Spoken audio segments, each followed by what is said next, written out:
To self-discovery. You'll hear everyday people just like you share the latest topics, personal stories, and things they've learned along the way. And now, please welcome your host, Wise.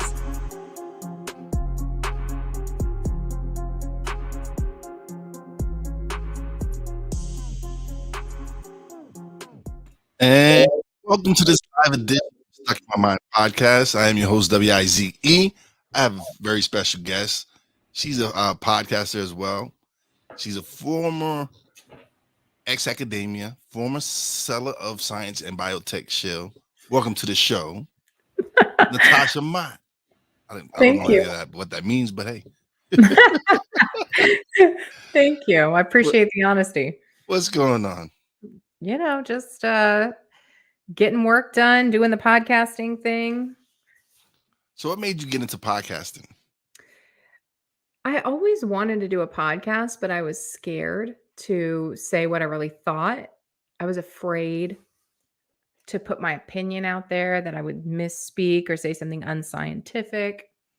But when I left my corporate job in biotech, the seller of science, or the shill, basically, is what I was calling it.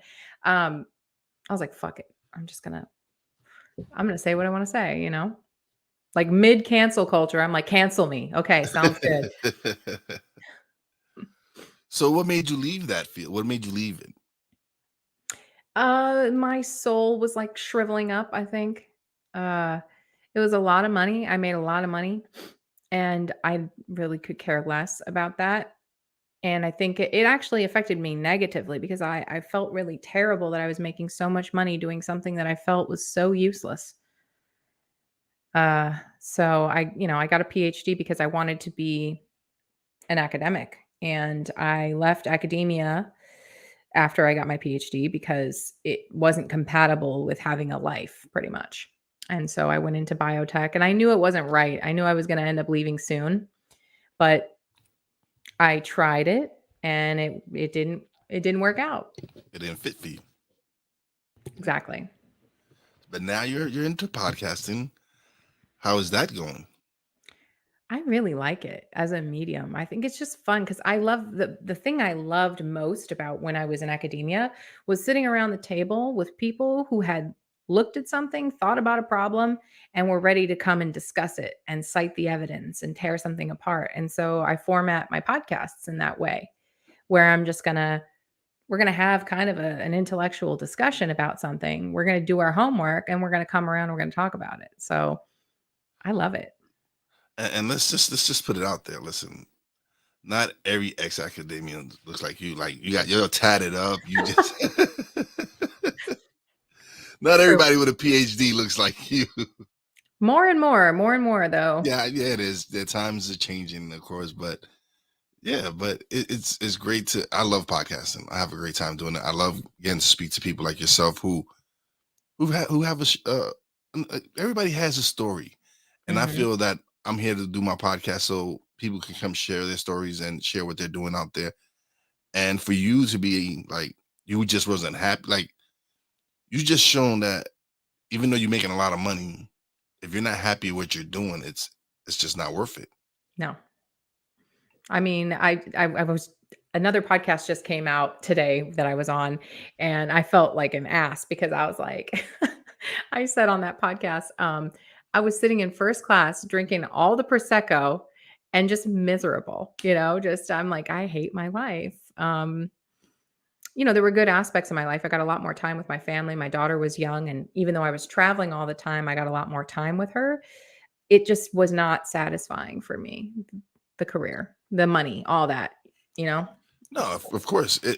Believe me, because even I have a 9 to 5, and it pays the bills. It's a decent career, but do I love doing it? Is it my passion? No. I found out that podcasting is what I want to do. This gives me my purpose, because I love the fact that I get to come on here and speak to people. And if one person can get anything from any of the shows that I put out there, I'm doing what I'm supposed to do, which is help spread knowledge, help share people's stories. Help. If anything, these last 2 years has shown me that podcast isn't going anywhere. Mhm. and it's a great platform. So even though 2.5 million podcasts were last recorded, you only have like 400,000 that are active. So Mhm. yeah, in the past few years, 2.5 million there are 2.5 million podcasts, but not even half, probably not even less than half are still active. And when I mean active, they've released the episode within the last 30 days. Yeah. Yeah.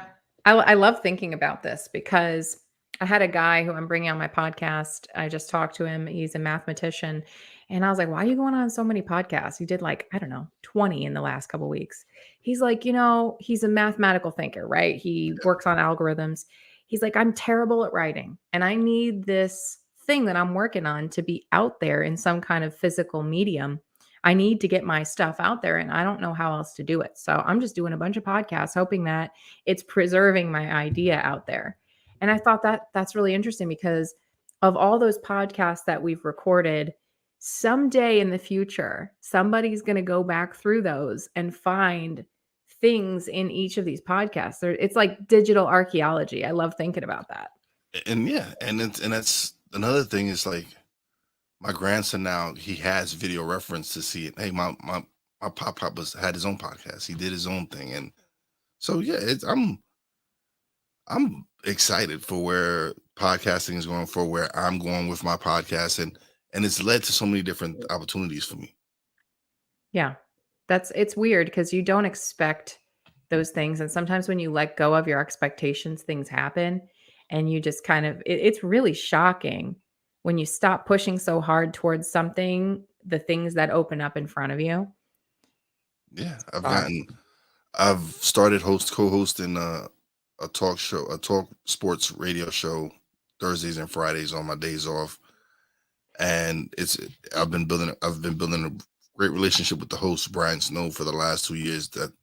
Shout out to my man Brian Snow, that's my brother, and his co-host Cove Johnson, who I just met probably 6 months ago, probably a little bit less than that, and we've become real great friends because we share so much in common.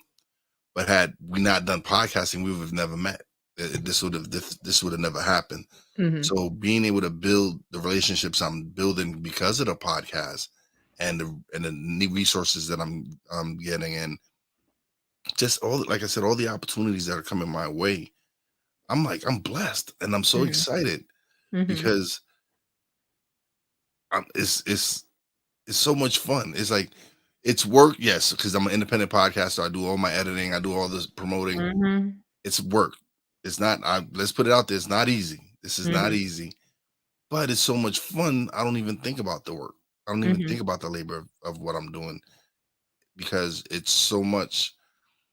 It feels so good to be able to put up episodes and have people comment and say, "Hey, I needed to hear that," or "Hey, Yeah. that episode really touched me." So That's how you know you're doing the right thing, is you could be busting your ass and it just feels right. You're like, this is great. Actually, I have a tendency to get kind of lost in my work, and I'm starting to learn this about myself when I start to fritz out a little bit. I'm like, okay, all right, you working too hard, but it's easy to do when you're doing something you love. And I think that's how I've known at every turn in my life, okay, it's time to turn. Like it's time to pivot or change or something because I don't love it anymore. It doesn't feel good. And it doesn't always feel good. There are parts like I hate editing. And I edit a lot because we're doing a lot of real-time thinking on my podcast. So I got to edit it to make it make sense sometimes because we'll just yeah, go off on weird tangents. But I hate that part. So it's not Be- every moment feels good, but in general, it's trending in a direction where I want to be. and you know what? Actually, I've been I've been going live a little bit more frequently because I figure, hey, listen, it saves me on the editing part. It's true. Just I'm just going out live and we're just gonna do it and put it out there, and I'll just take the audio and I'll put it on on my audio podcast as well. But it saves me time Mhm. because now it's out there. I don't have to worry about editing. I don't have to worry if a mistake happens, it happens. Right. It's life. Mhm. Either get upset over it or you just move on and keep on chugging away on your podcast. That's it. That's all you can do. Mm-hmm. And so I choose to go live, have fun while I do it, get to have great conversations, and what happens happens.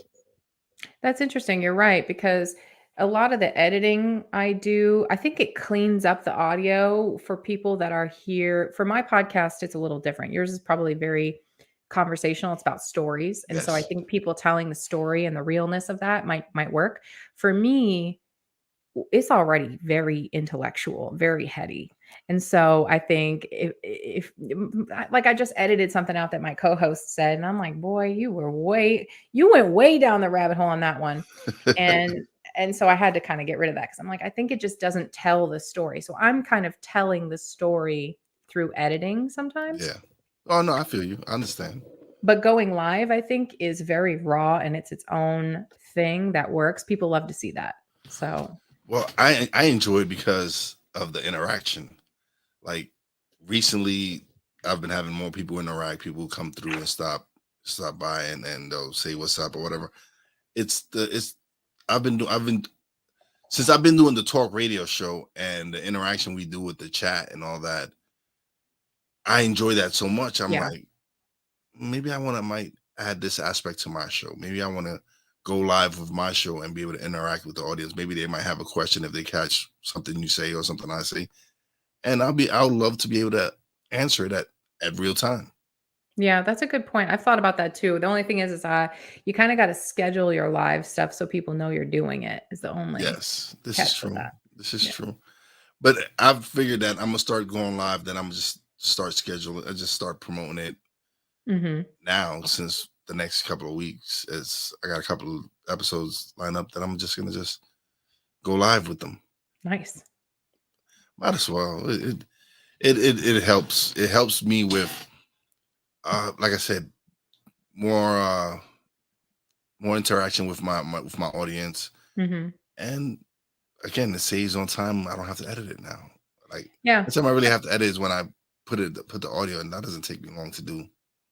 I think there's something to be said as well. Like, I think it helps your audience get to know you a little bit and they see, oh, look, you are thinking in real time. This is kind of his process.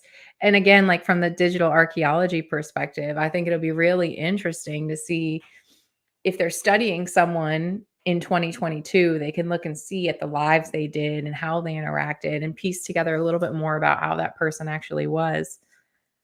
It's funny because okay, so last we actually spoke prior to this, and I usually don't do pre-interviews, but you didn't know if we were going to record or not.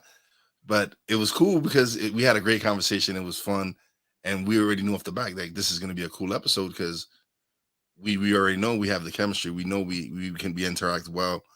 So I was like, all right, cool. That was kind of like my first kind of pre Mhm. pre Yeah. pre-shift interview or whatever, because I usually don't do that. I usually wait till I sit down with you and interview and have the podcast is when I really truly really, besides email and everything. But Mhm. other than that, yeah, I think you're probably Mhm. the second person I've done that with. Nice. Yeah, I do it with everybody on my podcast just so because like I said, we plan quite a bit of what we're going to talk about. It's very content driven. My entire season is planned out. It's a little bit it's So real structured. Yeah, we're on completely totally opposite different. side of the Yeah. spectrum. Yep. I have no structure to my show whatsoever It's fun. I like besides it though. scheduling. Yeah. I'm here for it, obviously. All right, so you know what? You know why I love Podmatch? Because Why? they have some great questions sometimes. Like they actually be able to they actually give you questions you can ask your guest. And so I use them sometimes I don't. But I got one here that I think might that's fun. Okay. How not to take yourself so seriously. Oh, yeah. I put that question out, right? Like they Yeah. asked me to come up with questions. Yeah. How not to take yourself so seriously. I think it's really easy to go down the route of thinking you got it together, especially after you've climbed out of the muck Yeah. and you've made something of yourself and you're proud of yourself. It's very easy to be a real jackass and show out like you think you're everything. And I think the only way to not take yourself so seriously is to fall down and to give yourself permission to fall down and to fail after you've made it. And I think this is a big thing with people who make it to a certain extent. They get real comfortable, real complacent where they're at. Like I could have stayed in that job forever. I could have probably retired at 45 from that job. But um I was like, I don't know. I mean, yeah, maybe not 45. I probably wouldn't have. That's the thing is I would have kept making money. I would have been like, oh no, I want to, I want to buy a $4 million house or something stupid, And so they get caught up in the rat race. And I noticed the people in that arena tend to take themselves, their money, everything they do so seriously. And the truth is you could lose it all in 2.5 seconds. Absolutely. It's all a game. And yeah, it is everything. Life in general, life itself is a game. It's ups and downs. It's lessons learned, and people go like, I'm really realizing more and more they're not mistakes. They're life lessons. These are things that you did in your life. Now you know whether or not they worked for you. Mm-hmm. The craziness is when you keep repeating the same mistake over and over and over and don't learn from that lesson. Mm-hmm. That's truly a mistake. But some people are okay with where they're at. They're like, no, I'm going to keep chugging, and that's fine. Yeah, But then the problem is, I was listening to, I think Charlemagne the God said this recently. It was like, or maybe it was a meme with him. I don't remember, but it was like, haters are always mediocre. That's what it is. It's like, that's where hating comes from is you are not. You're doing something they wish you're doing something they wish they could do. Like that, because you always get those people that go, oh, how's the podcast going? It's going great. Like, thanks for asking. Yeah, I appreciate it. Thank you. And you know what? And those are some of the people that listen the most sometimes. Like,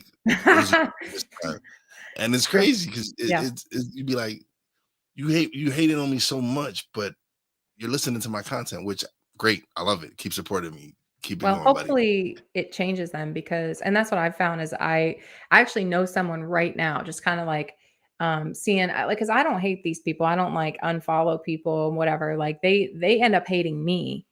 And I don't block people. They end up blocking me or unfriending me, and I'm good with that. I mean, I block some people now. I've learned how to use the block button very well. But I watch people and how they move, and I see reflections of myself, and I'm like, bitch, really? Like, if you hate me so much, why are you on everything I do? And that's fine. But the thing is that those people take themselves too seriously, first of all. And second of all, they're not content with their own mediocrity. Like, if you just want to live the life that you're living and not change it, and that is totally fine, but accept it. Yeah. Some people just like being complacent. Absolutely. That's fine.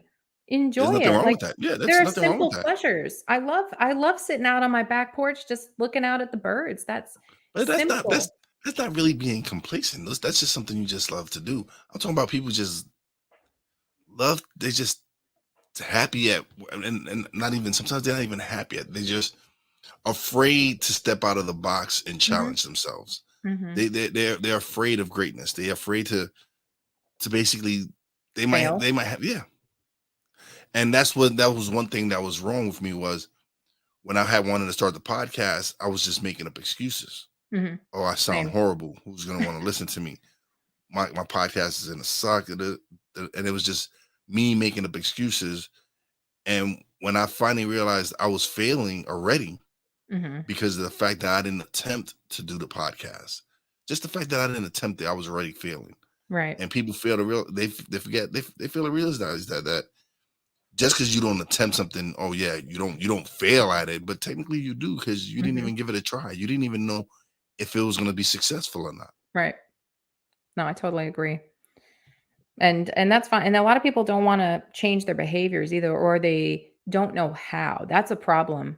I think a lot of people don't know how to change their behaviors. They don't like when something's happening. Like this morning, I had a freak out session this morning. I was at capacity and I lost my shit for the first time in quite a while, but I had to sit down and like actually sit there for a second. I'm like, why am I so angry right now? What am I feeling? What do I need to do? I'm like, I know I'm going to snap. And my husband's like, who are you going to snap at? And I'm like, so and so and so and so probably if I interact with them. He's like, then don't interact with them. I'm like, okay, you're right. Like I'm gonna cool off. I'm not gonna deal with any of this stuff. And hopefully I come back to it. But it takes a moment of reflection to come to like an understanding that I am acting on anger and emotion and exhaustion. And you kind of have to sit back and actually just sit still for a second and think about it. And a lot of people don't want to think about No, their feelings. they just react. Mhm. And when they react, especially when they react in anger, they say things that are very hurtful, and it's everybody's had situations where you shouldn't have said things when you were angry. So Mhm. yeah, it's good that you sit back and sit down and calm down, and like before you have to go and snap on somebody. I mean, Like, I'm not saying I'm not gonna snap on somebody when they need it, but oh, I've come to the realization that um I just can't fix stupid. right. you There's that. you just can't. And especially like I work at a casino. I'm a table games dealer, Oh, and nice. so I was recently dealing roulette, I and love roulette. That's my game. I had a gentleman on the game, and the worst thing you could do is just be at a table and bitch and moan and cry about losing and act like a child. And I'm talking about this man was acting like a child, banging the table, crying. Oh, you don't No. hit my number. This is impossible. And me, I've realized in my 40s that every year my filter is just disappearing more and more and more and more. And I go, sir, do I go to your job and act this way? Do I really act like a child at your job? Do I go do that? So I don't understand why you're here. If you can't lose, why are you playing? And my coworker at the other table is like shocked. My floor isn't saying anything because this gentleman was already kicked out for abusing dealers and for and banging a table and breaking a chip. So he Oh, was already banned for 24 hours. oh So my my lord. floor did not say a word to me about me, and I just came out and said, I was like, I don't go to your job and act like a child. Mhm. Why are you here acting like this if you can't lose? If you don't know how to lose, this is a casino. They're not built here. They're not built here for you to win. And the quicker somebody you realize this, the quicker you're better off. And so, yeah, I'm filter is just disappearing more and more. Yeah, that's funny, but you're right. There's nothing you can do about that guy. He's got his own issues, and at least you don't have to put up with him when you go home. You're not him. Oh I yeah. mean, he shows up as that person everywhere he goes. You get to leave him behind. Oh no, I got actually I was it's called the EO, which is early out, and I was number one on the list. And my pit boss comes and goes, "You still want to go home?" I said, "Yes, I do. I do. I think it's best for all parties involved that I go home because I'm gonna say something to this man. I'm gonna make him cry, and so yes, it's best that I do go home. I'm I'm good with it. I'm happy. I get That's to go funny. home, enjoy breakfast with the wife, and I'm good. All right, good, cool. Send me home." And I left. I went home early that day. Now I wanna go to the casino. I haven't been to a casino since I went to Vegas, like, years ago. Oh man, I want to go. I haven't been to Vegas in a few years. I'm so wanting to go back. I hate Vegas. I know a lot of people like it, and when I'm there, I try to, like, put on this different lens of, like, "This is all of human debauchery just here for me to watch," but Yeah, it's, like, really it's so hard to much stomach. fun. It's so much fun to Oh, watch people. it's painful for me. I have a hard time, like, I can't it's hard for me to laugh at it because it's like, if I'm gonna laugh at it, it's like a sadistic, kinda sick laugh. That's kind of like why, in a way, I'm leaning towards eventually leaving. Is because it doesn't fit with what I'm doing as far as my podcast is. My podcast is here to help people and then uplifting people. When people are losing mortgages, losing rent, losing bill money, that's not really uplifting. don't know. Sometimes people got to hit rock bottom to lift themselves, So or I should look at it that way. I'm like, I'm helping them hit rock bottom. no, I don't think so either. Like, I mean, I don't know about that, but yeah, you're kind of like a drug dealer, which I mean, Oh, there's some good thank you. drugs, but Thank you. I love roulette, but I don't know, I don't know. You're also like a therapist. And then you Yes, come in a home and way. do therapy on your podcast too. And it's crazy because I'm actually looking to start a podcast on the casino industry. Like, Oh, I love it. yeah. So it's You should. Super no, niche. It'll be oh hot. no, I have the title of it and everything. Do it. So and I've already had people that have been in the industry 30 plus years. Like, yeah, I got a bunch of stories to share. Tales from the table. I love it. Yes. Oh, see, now you took the title is similar to that. It is. Really? That's Yeah, funny. it's close to it. It involves tales, but it's Mhm. not tales of the tape from the table. That's So awesome. I love it. yeah, Fully but yeah. support it. Oh man, I'm working on it. I'm gonna probably announce it this week. Yeah, Okay. but yeah, I just launched a new podcast this week too. what? My second podcast I just started. It's a solo podcast, just me, but I interview guests. It's called NeoAcademia. And the idea is it's for people who like to think and academics who are exploring the idea that the ivory tower is changing.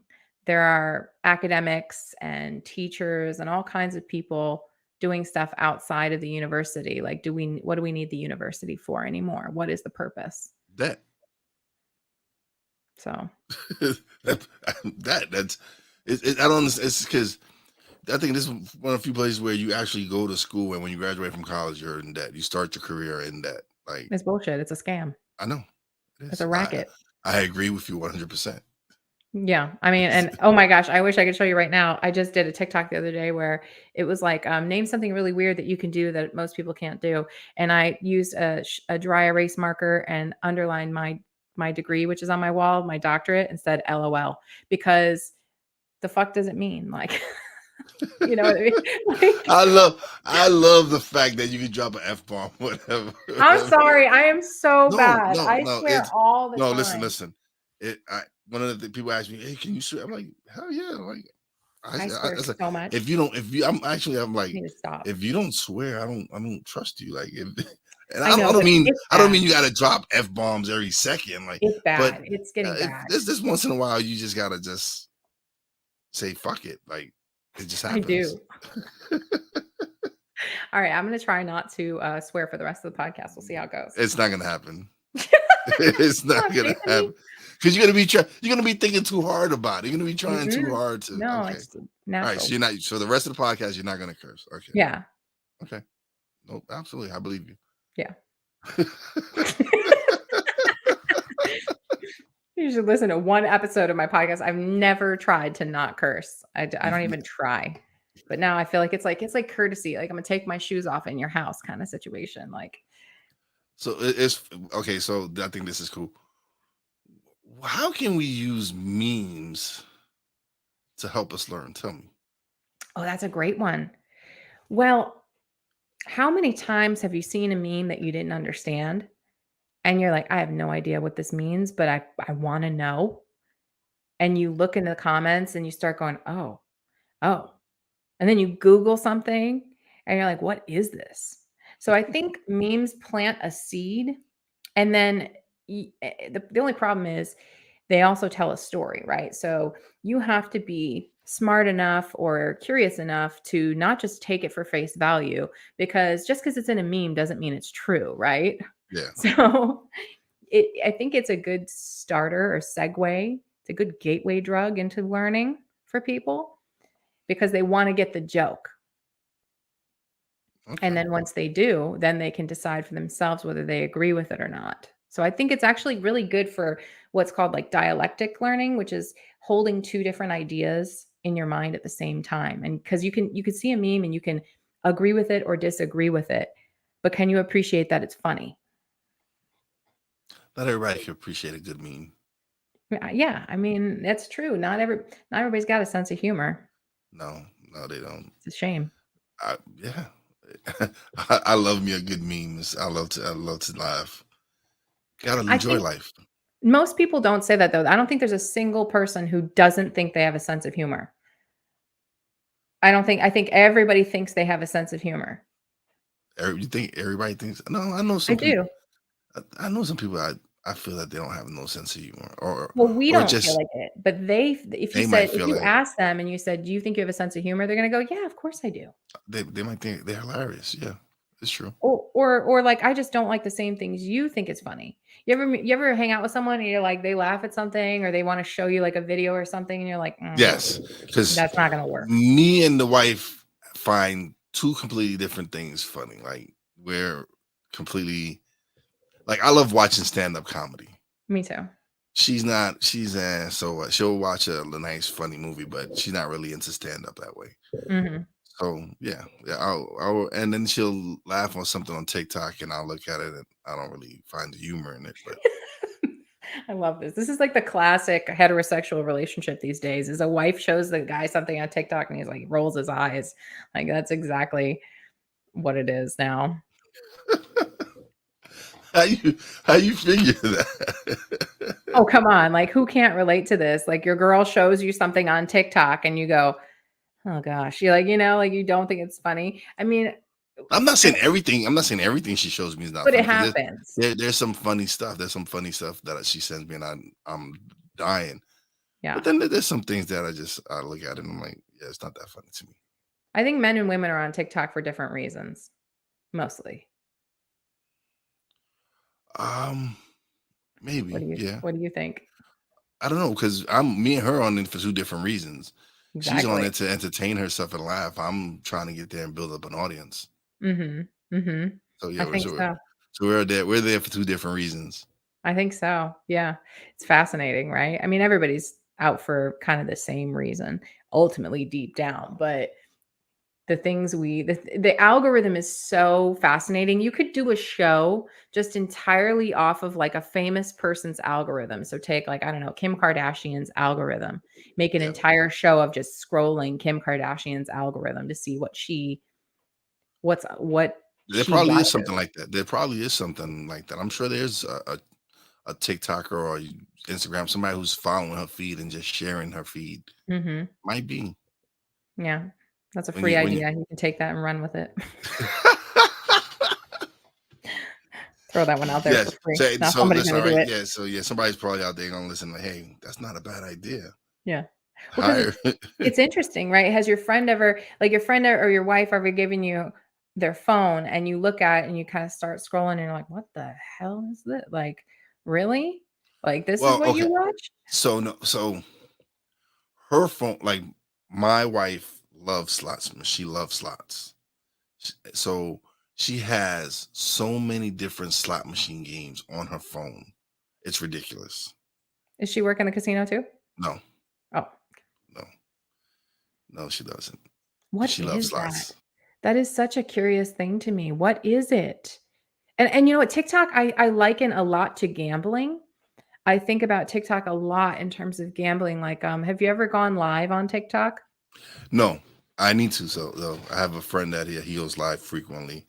And I don't know. I don't know why I'm afraid to do a TikTok live. I do this Oh, live. well, probably because you have someone to talk to and you're kind of like going This to be just on this your is own. true. This is Yeah. true. This might be But it. so if you go live, you can do matches with people. And I think your wife would like this because I was thinking about the type of people who like these kinds of matches. So a match is basically you go live on TikTok and you invite someone, and then your followers or people who are watching your live have to kind of Oh yeah, I tap know the what the match is. And screen. you got to tap the screen and whoever gets the most taps wins. Yeah. Yeah. It's like pure dopamine hit because you're like, "Oh, I won. Yes, I got the most taps." But it's and it almost feels like whereas the slot machine, I think people who play slots, they know there's no skill to it. No, it's all pure luck. Yeah. Do you think she thinks there's skill to it? No, she knows. Okay. Oh yeah. Well, So no, that's a lie. That is a lie. That is a lie. I just completely lied right there Oh, because she sorry. has this Okay. strategy where Oh, she I puts just in the sorry. card, where she puts. You cursed. Yes, I heard you.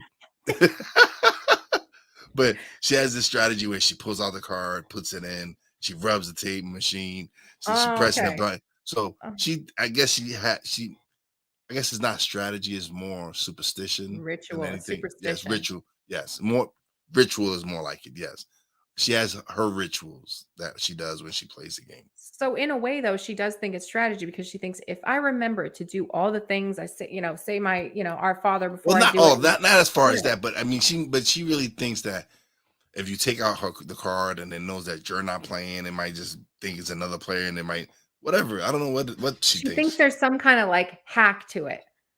Maybe she Maybe. might think that. I might have to Maybe. ask her that question today. Yeah. It's a good question because it's an interesting question, but I think we all want to believe that life isn't just luck. We all want to think that we're making our way on our own, And the truth is we all have genetics. We all were dealt a certain set of cards, and then yeah, you can kind of, mix and match those things as you move through your life, but there is some luck. There's actually quite a lot of luck in life.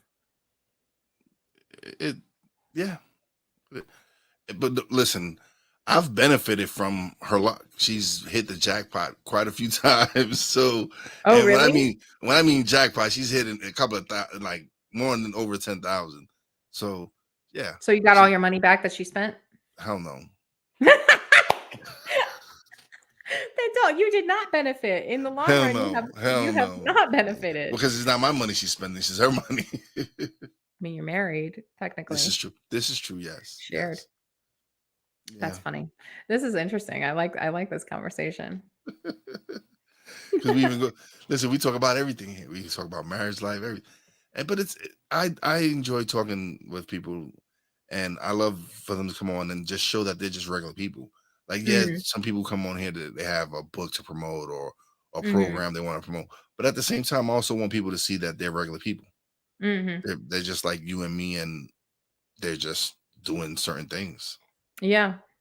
Yeah, that's true. That's a really good aspect, I think, and if you can do that, if you can get people to loosen up, because people are uptight, like I said, they take themselves and what they do very seriously, and I'm kind of the same way. I wanna play with people. I do, I wanna No, play, like, "Hey, okay, can Wise come out and play?" yeah, right. No, it's because even like when I first started, I had a pro wrestler on, and he was someone it was great because he was someone I admired growing up, and to be able to talk to him. And when we first started, I was like, oh, I play a game, and he's like, oh, I don't like playing games. But by the end of the conversation, he was like, hey, you want to play that game still? Mm, And that was like, no. I was like, no, it's bro. I'm like, yo, actually no, because we just had a great conversation. It was a great show because we had a great show. It was he didn't really want to talk about wrestling much mhm, because I'm sure every show he does is about wrestling. mhm, So he didn't. He just and I knew he was heavily involved in his community. He's big into the Boys and Girls Club and giving back to the kids in his community. And so we spoke about that, and then at the same time, it was the George Floyd situation that occurred, and we spoke about on that, and just the fact that at the end he was like, "Hey, I had gotten to the point where he felt comfortable enough to play this game." mm, That was like, I see. that was awesome to me. I was like, "Nah, bro, we good. We had a great show. We don't even got to play the game, but I Yeah, appreciate you wanting to do it. But it's a great show. We don't need to add that." yeah. And that was, and so just and I've had plenty of people go, "You're very easy to talk to." And I go, "Well, I guess my wife wouldn't say I'm a good listener." No wife thinks their husband's a good listener. That's not true. Y- My husband's getting better. You just said he's getting better. You didn't He say he was. is.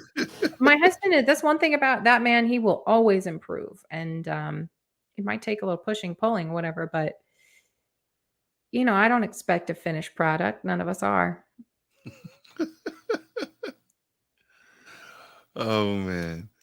And it was crazy because I was, I don't know, I seen some video clip or something, and it was a wife speaking to someone, speaking with, she had her husband, and the wife asked the husband, why do you love me?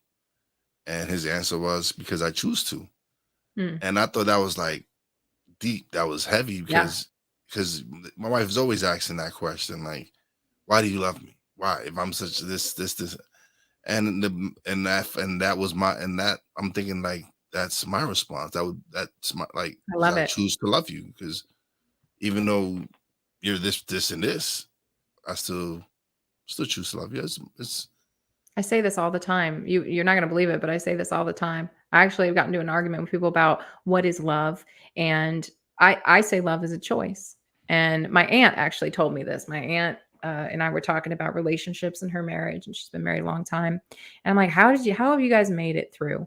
And she was like, you wake up every day and you may not feel love, but you make the choice to love. And most people expect in a marriage to feel love all the time. And you don't. A lot of times you have to choose it first and then you feel it. yeah. There's days you just be like, want to take the pillow in, but No more pain.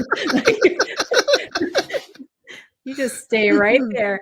yeah, Did I get but the insurance up today? Okay, we're good. yeah, right, yeah. Like, so no, but and listen, and she knows she can be difficult, but I'm saying she makes me a better person. Like, Hmm. for her, and you, Makes you better I at guess thoughts. I guess you could say I'm the more sensitive of the two, and I'm Okay. willing to admit that.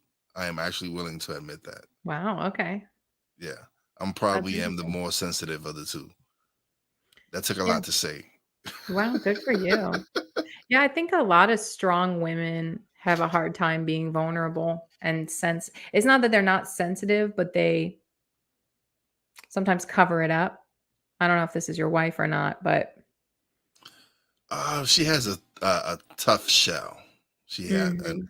and I know why I'm saying so, but I get her, and a Mhm. lot of people don't, and they don't understand. I kind of like, she can be very abrasive, but she's yeah, she can be very abrasive, but she bends over Shout out to backwards. your wife.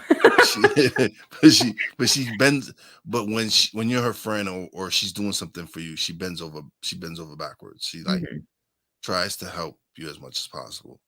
mhm. And so, but she'll admit it. She'll admit she can be the queen witch. Yep, we shoot from the hip sometimes, and that's what I was talking about in the beginning about going off of emotion. This morning, I just lost it, And you know? that's what it is. She speaks, I can't say she's not gonna sugarcoat it. Right. And that's the problem. Like, people want her to sugarcoat it, and that's not who Uh-huh. she is. So But I when think she the says thing something, when the way she says it, she might not realize she's saying it in a way that someone might misinterpret it for her being a bitch, but that's just how she's just saying it. And she it's wants to not be that. honest. Yes, yes, Yeah, she values honesty over, uh, kindness, maybe. very much so. Mhm. She has no. She's not trying to spare your feelings. No, no, she Right, is she's not. trying to get the point across. I Yes. understand. I understand. I still am like that sometimes, but I think I've learned quite a bit. I'm not good at Well, it, she's but learned. She's being with me. She's mellowed out, if you want to call it mellowing out somewhat. But she's changed somewhat, Yeah. not completely, and some people still might have issues, but it, to me, it's I love the fact that she's just her. She doesn't, again, she doesn't shoot, even when she gets on me. She might say something that pisses me off, but the only reason it pisses Yeah. me off is because of the truth. It's the truth. So that's what Yeah. but see, and I'm glad she doesn't listen to my show, because then she won't hear this. So the thing I learned is I have to make a choice on whether I want to be right or whether I want to be effective. And if I want to convey something to someone and have it reach them, sink in, do something, I have to change my approach and how I say something. I have to think about the other person more so than the content of the conversation. Yeah. But that's a choice, right? I could just be the type of person like, no, I'm just going to say what I think, and then you're getting all of me unfiltered, unchanged. If that's what's really important to me, then that's what I can choose to do. But if it's more important to me that, like, people you want to help, for example, if you think you have something that would help people, like teachers, for example, teachers their job is to convey learning to their students, and they have to meet them where they are. They can't just say stuff how they think it should be said or how they want to hear it. They have to say things how their students want to hear it. So I guess it all depends on what your goal is in your conversation or in your relationships. Yeah. And one of the key thing is communication. That's like, Mm-hmm.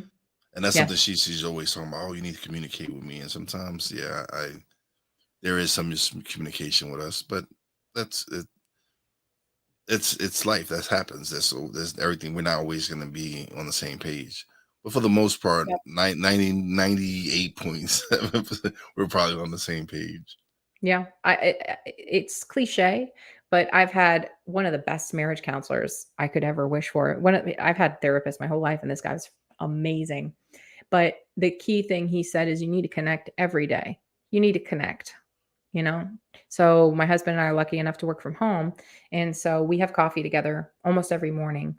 And I've been a little bit rigid about my schedule lately, and I like it that way. But we do a little journaling exercise every morning together. And sometimes we don't share it. Sometimes we're barely awake. But I feel more connected to him now than probably ever because we're communicating a lot and just kind of touching base. And for men, when you're in the same place as them, they feel connected. But for women, you have to communicate. You have to have an interaction, a substantial interaction for them to feel connected. Yeah, it might, yeah, but I guess you could, I guess you could flip it the other way, maybe. Sure, Oh, it could because be. Yeah, no, it's just saying in general. I'm just yeah, generalizing, right? That doesn't mean yeah, it's all men, all women feel this way. It's just, in general, these are the heterosexual relationship tendencies. okay, yeah. I can agree with that. So, all right. So, I usually don't. I don't talk politics on my show. This it's not something Oh, I don't enjoy. sounds like you're No. about to, though. Oh yeah, we're gonna talk politics. We're gonna talk a little something because Okay. I see you talk about politics, huh? I do. I do. Yeah, sometimes. To me, it's all. To me, it's. But wait, let me ask you this question. Yeah. What is politics? I don't know. That's what I'm saying. It's just these politicians becoming richer. That's all I see is, and nothing that's helping the people. Right. We can agree It, on that. it's more politics than policy. That's what I guess it's more diverse. It's more division than anything else, and making and basically blinding us to believe that, oh, he's blue or he's red. They're Mhm. completely different. They're They're the the same. enemy. Mhm. Yeah, but deep Yeah. down, core values, we all the same. We all want the same thing. Yeah, well, the way I think about it, I like to talk classic politics. And what I mean by that is I like to talk about the allocation of resources, which is what politics Should is. be. Yeah. Politics is about who gets what and who decides how we live. That's what I like to talk about. I hate this partisan left, right. Are you left? Are you right? Because Lord knows we're so much more than just left and right. Right. Yeah. We come from such complex places, you know, just because you were raised one way. And then Churchill even said, if you're not a Democrat when you're younger and a conservative when you're older, what the fuck? You're, like you're wrong. So that just illustrates whether it's right or wrong. It illustrates that we change in our beliefs, in our values throughout our life. Yeah. And Something you might look at one way when you're younger. Once you get older, you might not value it the same. You might not look at it like right, your shift might go like, for all those years I thought, to me, I looked at it this way, but now that I'm looking at it right. from this perspective, I might have been wrong back then. Right. Right. And politics in the way that it's situated today will never admit when it's wrong. A politician will never admit when it's wrong. And that's why the senator from Nebraska, Ben Sasser, he gave this talk, and what he said to me made sense. And I don't consider myself a Republican. I don't consider myself a Democrat. But what he said to me made sense. He says, we're here fighting each other, and it's more political than it is working on policy. We're not working on anything to help the people. Mm-hmm. All we're doing is trying to say that this person is bad because they're this or that, and it's just ridiculous, because in the end of the day, they probably all back there just living it up. Like they're passing policies to benefit them, to benefit their pocket. Like, how do you go into politics and you come out a multimillionaire serving the public? That's the system. I'm saying, so you go in there, you go in serving the public, and you come out multi-millionaires. It's a golden handshake. Yes. It's because of the lobbying in this country and the money in politics. Yeah. And I talk about this all the time. The biggest thing any candidate could say to me, they need to put their money where their mouth is, but is that they want to overturn Citizens United and get money out of politics. Because until then, we're not even talking about any kind of thing that looks like a democracy here. There's no democracy. Absolutely not, because they're putting into effect laws that are to benefit their pockets. Yeah, they're written by corporations, and they are stamped by corporation-approved politicians. There's nothing for the common man to do or say that really will make an influence until money is removed. But yet they have us believing. Oh, just fight over it. Yeah, like two dogs with a scrap of meat.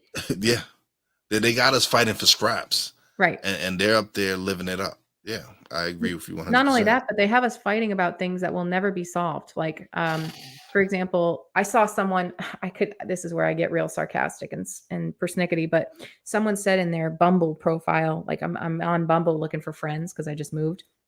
And it says like, what's one thing you'd want to solve? And it felt like the Miss America contest, where they're like, world peace. And then someone said, I want to end racism.